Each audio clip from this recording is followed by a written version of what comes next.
So magpasko na naman at New Year talaga naman tong December ay napakagastos talaga kasi magpasko, mag New Year, kailangan na naman nating maghanda. So for today's video gagawa ako ng Graham bar. Kasi nauuso ito ngayon guys at lagi kong nakikita sa FB at talaga namang nananakam ako. So mag-prepare muna ako ng 2 Graham bars, tapos 2 Nestle all-purpose cream at isang kondensada, Milo and Oreo. So depende pa rin sa iyo kung ano yung gusto mong flavor. Pwede ding mga mangga guys. So ayan, ilagay ko na ang 2 all-purpose cream. So mag-prepare din kayo dito ng pangwis kasi para hindi mapagod ang inyong magagandang kamay. So dito nga ay halo ko na itong kondensada at ang all-purpose cream.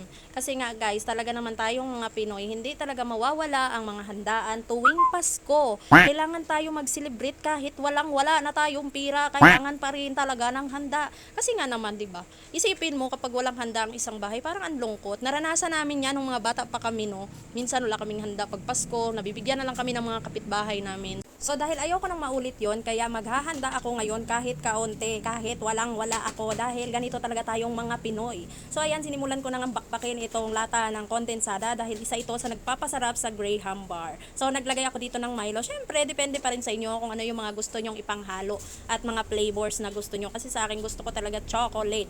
And then ginamitan ko na ng whisk ang aking Graham bar kasi kailangan talaga yan at dapat ganyan ang consistency niyan. At ito na nga guys, maglagay na rin ako ng Oreo. So, basagin mo yung Oreo, durug-durugin mo kung anong gawin mo sa pakin mo or ano ba. Basta, ilagay mo siya dyan para mahalo siya ng maigi. At yan ang flavor na kakalabasan niya. So, titignan natin kung gaano ba ito kasarap. Pero sa totoo lang guys habang ginagawa ko to para akong gumagawa lang din ng ice cream. Kasi ang ice cream, madali lang talaga siya gawin. Depende na lang sa'yo kung marunong ka ba. So, ito na nga yun. Nilagyan lang nila ng twist. Nilagyan nila ng Graham crackers. So ayan, binasa ko muna yung Graham crackers.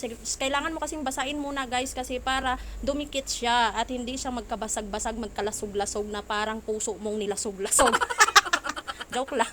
So ayun, ito na nga at matatapos na ako. At itong ang Graham crackers ko guys, nagkalasog-lasog nga siya. Ano ba pinagsasabi ko, nagkatotoo tuloy.